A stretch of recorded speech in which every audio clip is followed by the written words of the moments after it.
Hi, this is Jeremy Kellett, Director of Recruiting here at Oakley Trucking, and I'm your host for this podcast.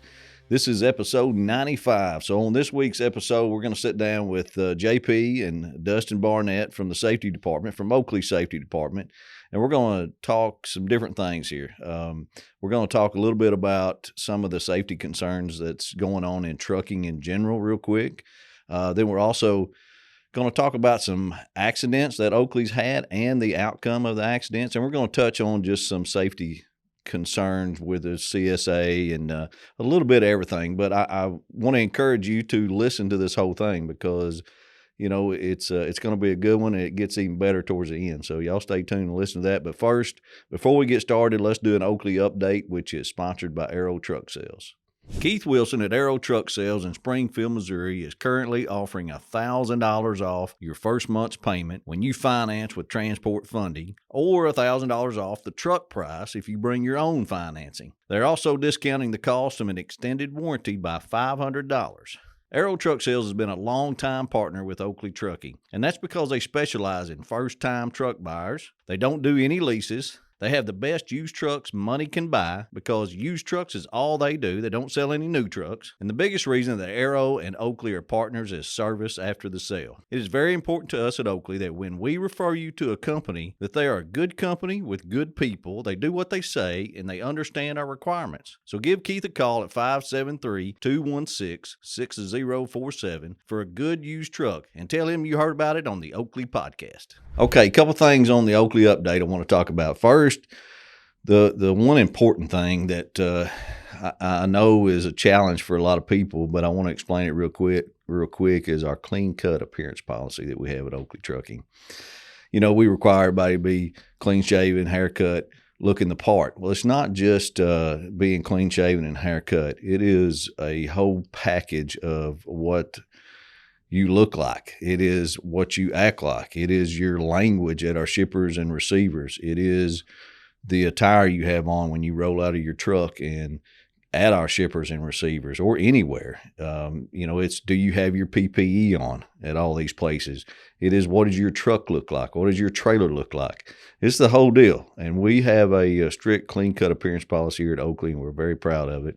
And we want to make sure everybody, sometimes we have to have a refresher on this clean cut appearance. And it's something that I want you to know it goes a long ways. You guys that have service as a priority, you actually produce a lot of freight for yourself. So keep it up. And you guys that are doing it all the time, please keep it up, and we appreciate you doing it. But clean cut appearance is something that stands out here at Oakley. We're well known for. The other thing is I was talking to, and you guys might get into this later, but I was talking real quick to Ashley, and she said to be sure and let all the owner-operators know about the physicals that are expiring. Listen, we've talked about this before on this episode, on this podcast. You've got to get your physicals done before 2 days before it expires.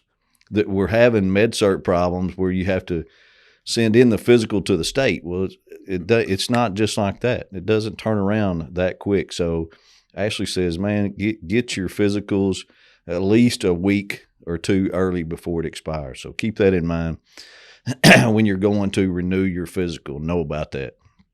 Also on the Oakley update, I'd like to recognize an owner-operator, and this week I would like to recognize Mr. Larry Childress, that's been with us 15 years. Doesn't seem that long, but he has. He's been a great owner-operator for us. He runs the Little Rock to Oklahoma City run all the time and does a great job. I know I was asking his dispatcher about him, and he said, he said he likes to fish, so he must be a really good guy. And then also he said he was going to retire like 5 years ago, and we offered him this run to go back and forth to 3M to Oklahoma City, Little Rock to Oklahoma City, and instead of retiring, that's what he does for us. And Brian, his dispatcher, says he loves to call him and give him a hard time every morning, loves to joke and kid with him, and when he's on the phone, and he helps brighten his day. So good stuff from Brian and Larry Childress. We appreciate you being with Oakley Trucking. He, I forgot. I usually mention what kind of truck they have, and I actually forgot what kind of truck he has. It's a yellow Peterbilt. I know it was. He used to have that yellow Peterbilt, but sorry about that, Larry. But we'll get that back out there sometime. Appreciate you. You're an asset to Oakley Trucking. We thank you for being with us this long. Okay, guys, let's get into some safety stuff. And one thing I wanted to discuss was some of the top stuff going on in the safety world in trucking right now. And there's a lot of stuff out there right now. And coming in 2022, what's some of the well, first of all, I got JP. JP's been with us. Both of you guys been on the podcast before, right? Yes, sir. Yeah. So I got JP here, got Dustin, Barnett here. They're from the safety department. And appreciate you guys joining me on this and knocking this out this morning so we can get it done. Because everybody needs to hear from the safety department and know what's going on and priority there, because sometimes they don't want to hear from the safety department. And I'm hoping this podcast helps to make that relationship better so they actually contact the safety department. But before we get into Oakley stuff, what's going on in the safety world right now, JP? Well, we just mentioned a little bit before walking in here, Jeremy, but that Canadian vaccine mandate that has really taken effect here recently. It's been a big topic of discussion across drivers across the world, and what we're seeing is basically they're going to require proof of vaccination when crossing into Canada. And I got a few facts here on it. They're estimating from the American Trucking Association, you're looking at only about 50 to 60% of U.S. truckers are vaccinated.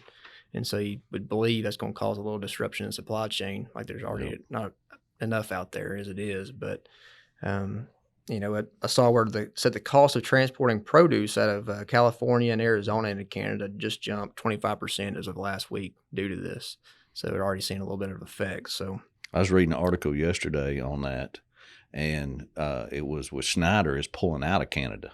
Really? Yeah, they got a big terminal there, and somewhere in Canada, I forgot the name of the place, but it said they're ceasing their operation in Canada. Oh, wow. Now, I don't know if it's got to do with the vaccine thing, right. But I just read that on the news, and I thought, man, that's pretty big now. You're ceasing operation. Yeah, that's a big company. That's a big company to be doing some of that stuff for sure. Absolutely. What else you got? And, with that, that's estimated about 12,000 drivers prohibited from entering the U.S. from their side, too. So, like we said, it's going to be a little bit of disruption, but it's also going to affect our owner-operators. Our pneumatics go into Canada, and we need to be able to go into Canada. So, that being said, if the pneumatic owner-operator doesn't have it, we need to be focused on getting that vaccine so we can get it into Canada and get that freight done. Yeah, there's a lot of freight that we do goes in and out of Canada. I was talking to the pneumatic guys. They felt like they'd already gotten their head of the game. They'd already gotten a list of everybody, and I think almost everybody's is good to go, that runs Canada. Awesome. We actually, and may know before this episode even comes out, but we were talking about paying more, across the border and doing that. So paying the owner operator more. So that's very well may happen. It may happen before this even comes out, but good deal. What else? What do you got, Barnett? What's going on in the safety world? Well, my main focus is accident related, so I can speak a little bit on kind of some trends we've seen here recently, maybe some uptick on preventable accidents and the causes of those accidents. And what we've seen is lane changes. And whenever we look at the data and we look at the styles of trucks, most of them are those long nose, Pete's or KWs. No, is what we're seeing. And number two, pretty Barnett. Yeah, no, nice trucks. I have them on my background screen on my computer downstairs, but that's what we're seeing mostly, and a lot here recently are actually, let's just say, a lane ends. So instead of slowing down, creating some separation in traffic, trying to get over prior to that lane ending, they're kind of forced to make a split decision. They're in that left lane, it's ending. They can either take the shoulder of the road or they can try to force over into the right-hand lane. And our guy or our guy. Four-wheelers? Yeah, okay. Our owner-operators. And really, you look at it and they had plenty of time. The other driver had plenty of time to slow down. They saw our guy's blinker on, do the polite thing. He's trying to get in, the lane's ending. But nowadays we're seeing that just common courtesy becoming less and less. And even amongst other trucking companies, I was talking to a gentleman that had one, and he said, look, I've been out here a long time, and usually when you see somebody in need and, hey, the lane's in and I need over, they, do what they can to allow and prevent an accident. But nowadays they're speeding up, trying to block them in, and we just need to be mindful of create that separation prior to that lane ending when you see that signage. And you're right. You are true in saying that the common courtesy is gone. So quick story. I was going home the other day on I-40, and where Crystal Hill runs out, it's before the 430 split right there. Mm-hmm. Well, I'm in the middle of this truck, and I mean, I don't know if he didn't see me or what, but I'm kind of in the middle of his trailer, and he turned his blinker on and he's coming. Oh no. he didn't care where I was at. I don't know if he didn't see me, because I mean, it was the closest I've been in a wreck in a long time, because I had to try to slam on the brakes, but he kept coming over, and then there was somebody on my side, on the left side of me. So luckily they helped me, and they hit the shoulder and able to get out of his way. Man. But it's a bad situation, but it's kind of a situation like that because the lane was running out, and he just said, "I'm coming. You're gonna have to get out of my way," which is, put a little road rage in me. But I was trying to get the name off the door. I'm holding my phone as I'm driving by him, trying to take a picture, and I can't get it. And it was a blur anyway. But finally, I calmed down after a little bit. But you're right, common courtesy is gone these days when it comes to that stuff. It is. You see a blinker and you see a guy trying to change lanes, and normally he'd slow down and kind of let, but in this case, they've been speeding up, blocking them, either running them off the shoulder of the road or causing them to come over. What's going to happen when these 18-year-olds get in trucks? Do you see that apprentice program or the pilot program? I did. I read up did. on. What do y'all think about that? I think it's a good opportunity to get more guys on the road, I guess, with the shortage we've talked about for years now, but I don't really have too many thoughts on it. That might cause insurance rates to go up if you start diving off into it. And, what do you think, Barnett? You got anything on it? Yeah, I think it plays a big factor. I think it'll help in recruiting more, with the shortage, but I think it will play a factor in insurance rates and the likeliness to get liability insurance over the road with less experienced drivers. But overall, I think if with the proper training, and I'm sure as it gets, more and more 18-year-olds get into the program, that will determine. Well, this is the over the road. I mean, they can drive now, just intrastate, Right. So this is just allowing them to drive cross state lines, across the state lines, which has been argued for years on. Why can't we let the guy drive across the state line? When it's obviously that's no worse in certain situations of the country. Where it would help. So I mean, they're out there now doing intrastate. And I think, I'm all for it, getting more people in the truck driving industry. I mean, you send these 18-year-olds. The argument always is you'll send them to the Army or the Marines or whatever to defend your country, put them in a jet, a tank or whatever, and let them operate that. I mean, it's a little different, but you put a lot of faith and confidence in them to do that. And they can't get approved to drive a truck across the state line. So we've seen a lot of our owner operators talk about that too, Have you? And you get kind of mixed feelings from them. A lot of your older hands have been driving for a long time. They're like, well, I started driving a farm truck at so-and-so age and I was real young, before CDLs were required. And then you get some owner operators kind of like, well, that seems like a little hazard there. So you get kind of mixed opinions from them. Yeah, I think it'd be good. I mean, maybe they won't be set in their ways so much, and a little easier to train when they're that young to do it. But there's a lot of, I was reading this pilot program, there's a lot of stipulations on this. Somebody's got to be in the truck with you that's got so much experience, they got to be so old, and then they got to do so many hours of training. There's quite a bit of stipulations that go into it. It's not just, hey, step in, start driving, and turn them loose. That's not happening yet. So. But that's good. Okay, some good stuff there. What about we touched a little bit on the lane change. What else is going on with that the Oakley Safety Department needs to communicate to Oakley owner operators? Well, I guess I wanted to hit on a little bit of CSA stuff and kind of go over that. Yeah. And I know Barnett mention some more accident stuff too, but I guess we can talk about the CSA a little bit real quick. Let's do CSA and then touch quickly on the Geotab, and then we'll finish with those accidents we were talking about. That sounds good. Great. So with our CSA, and I think last time Barnett were on the podcast, Jeremy, we talked about this a lot, and the FMCSA threshold and us kind of being right there at the threshold for unsafe. And currently we're we're still right there on the borderline of we actually did really good around November. We got it down below threshold, so that was good to see. But December picked us right back up and put us right back there at the threshold. So in the unsafe category, Mhm. CSA, what does that include? That is going to be, unsafe. What makes that go up and down? Yes, that's a good question. So that would be actually a DOT officer pulling our drivers over and issuing them a roadside violation on a level 1, 2, 3, 4, 5, 6, or 7 inspection with an unsafe moving violation. And those would be things like speeding 6 to 10, speeding 11 to 14, speeding in construction, improper lane change, no seat belt. And I think there's a few others out there, but that's the first ones that come to mind. That's the ones that's happening the most. Yes, sir. Now, last year I looked at the past 24 months, and our top 3 unsafe violations were all different speedings. Speeding 6 to 10, speeding 11 to 14, and speeding in construction were our top 3 violations for unsafe, and those combined to give us and Oakley's drivers 860 CSA points between those 3 violations alone.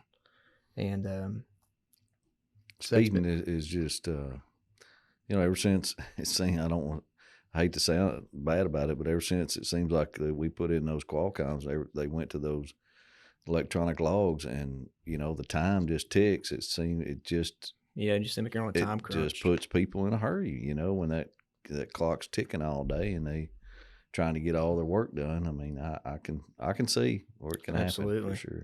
And while we're really concerned about that too, I mean, FMCSA actually came out and said here recently that they're going to send out warning letters to carriers that are at a 50% unsafe basic threshold. So 50% is obviously a lot lower than what the threshold is set at 65. But the reason why they're saying they're doing that is they're trying to be more proactive versus reactive. So they're trying to get on top of it. And they basically said, if you get this letter and they don't see an improvement in your percentile ranking, then you're going to set yourself up for more focused audits and compliance reviews. So we're expecting a letter. I think we've already have received one. Yeah.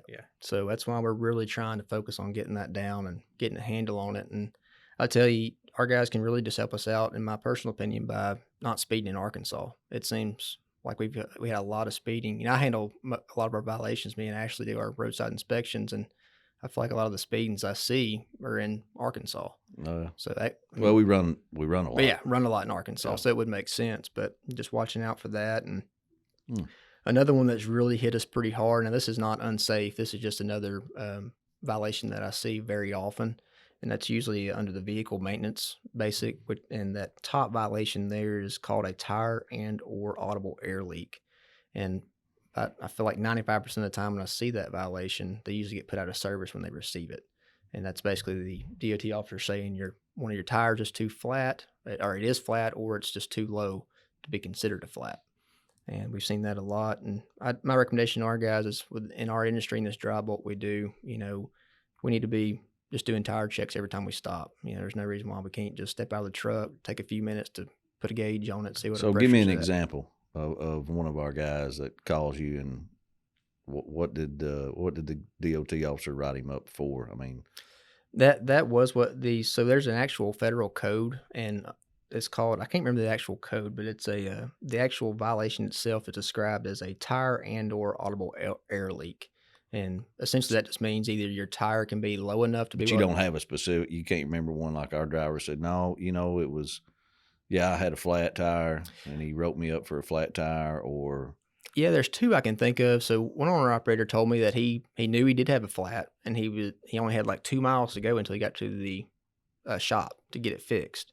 And in that 2 miles, sure enough, he ended up getting stopped by an officer. So he went ahead and took the risk. And I just told him, with my recommendation, with our CSA and our CSA pay set up the way it is, and it was actually on the trailer. Now, obviously, it is going to be more of a cost for a road call, but I think Oakley would rather go ahead and pay for that road call for that 2 mile period than rather risk our guy getting CSA points for a violation.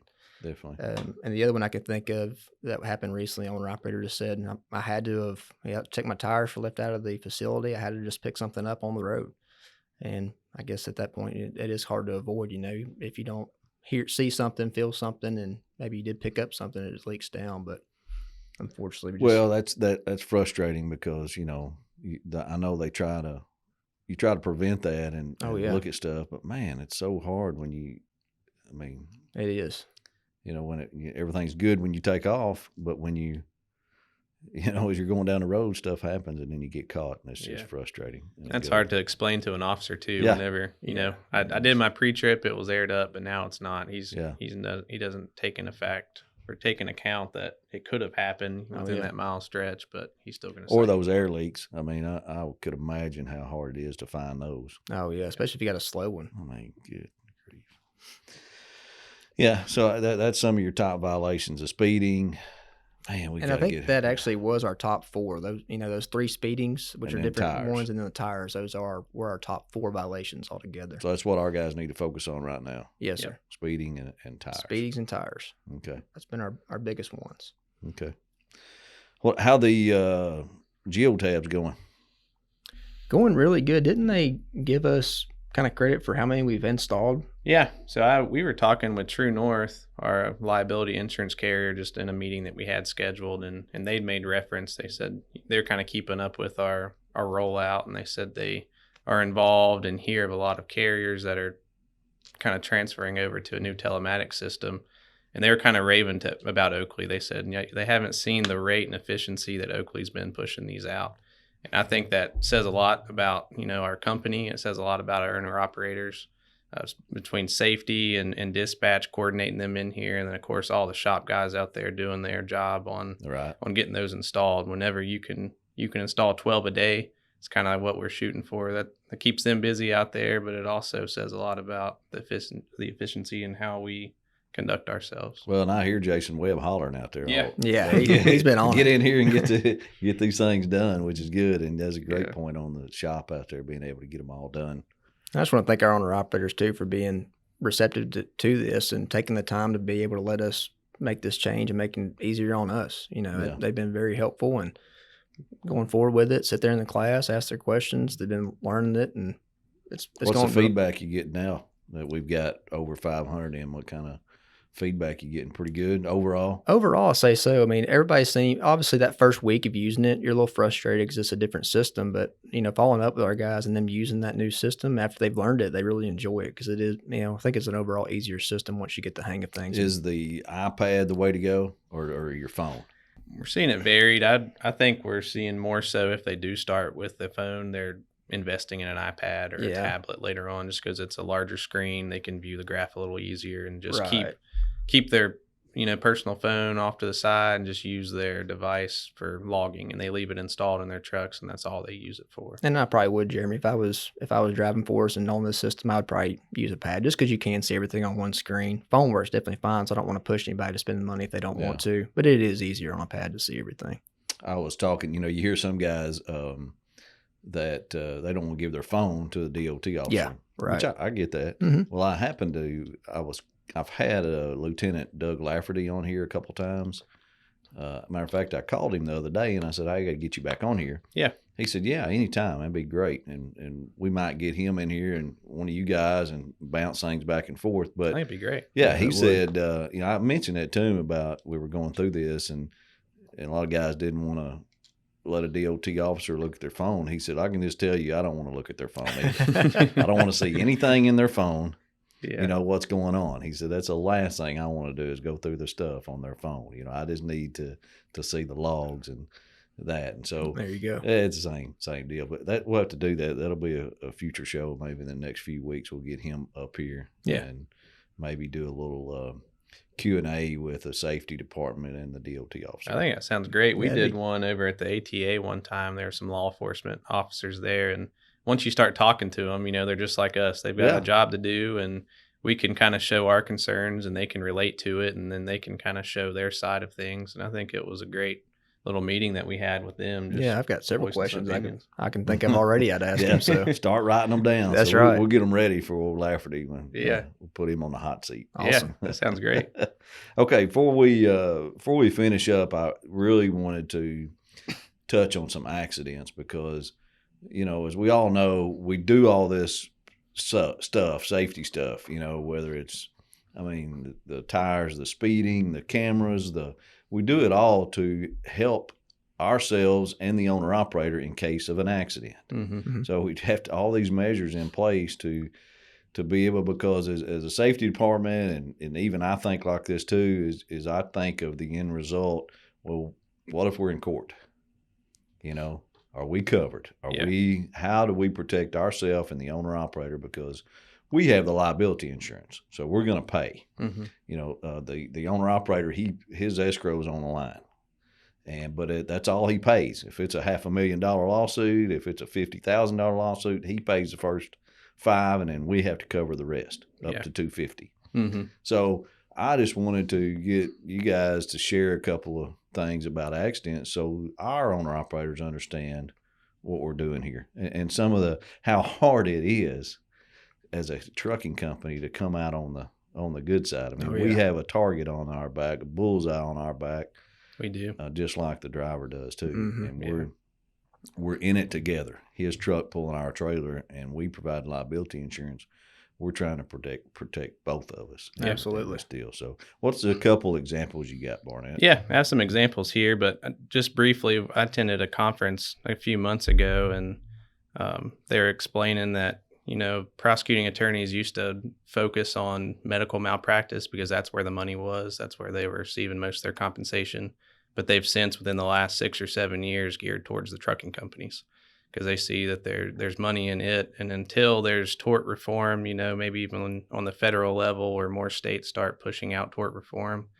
Here recently, Texas had passed a bill, HR 19, that it was actually HB 19, where they kind of did some modifications to their judicial system. So whenever we see that nationwide, I think we're going to see, hopefully, less and less prosecuting attorneys going after these. And that's to where they can limit how much they can sue for. Is that what that is? Yeah, there's a lot of moving parts depending on what gets passed, but ultimately it does put certain caps on how much an attorney can make off a certain suit.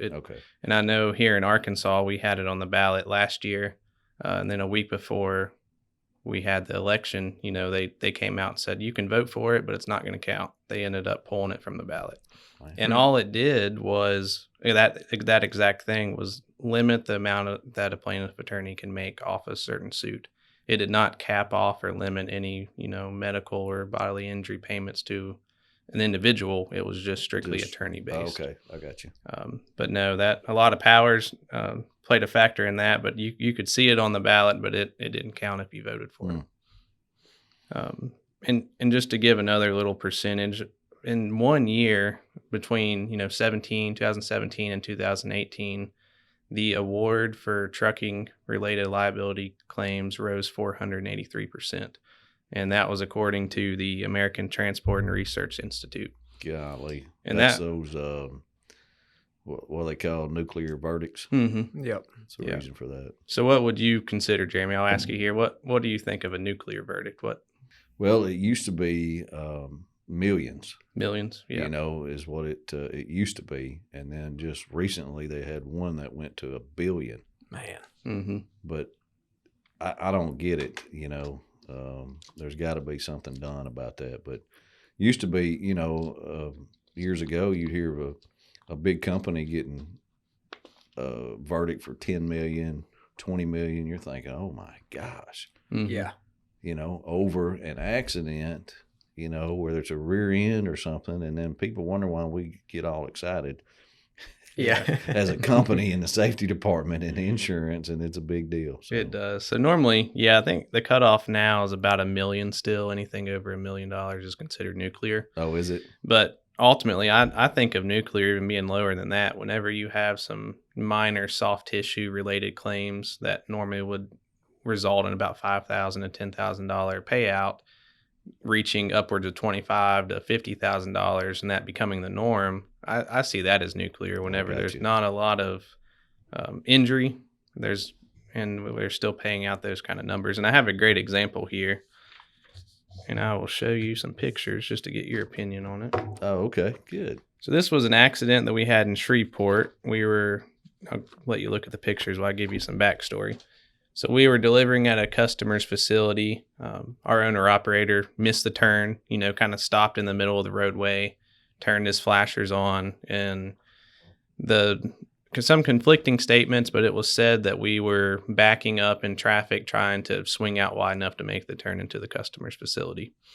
And if you notice, I know with just with audio, you won't be able to see the damage, but what it is, it's a Hyundai parked behind one of our dump trailers, and the only noticeable damage is on the passenger side bumper.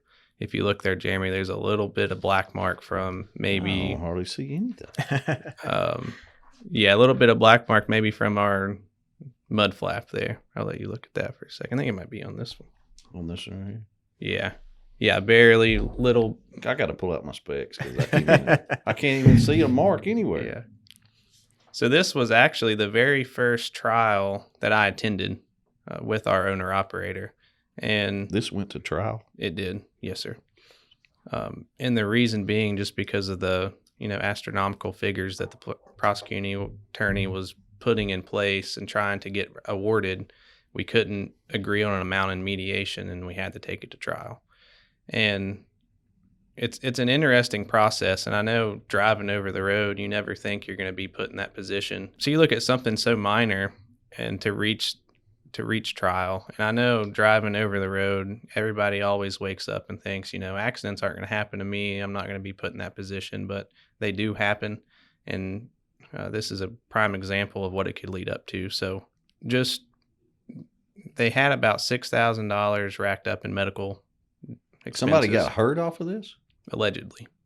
Yeah, there's an alleged injury where it was about $5,800 in medical, and the majority were just chiropractic visits. They had an MRI. They were claiming bulging disc, but the MRI had stated otherwise.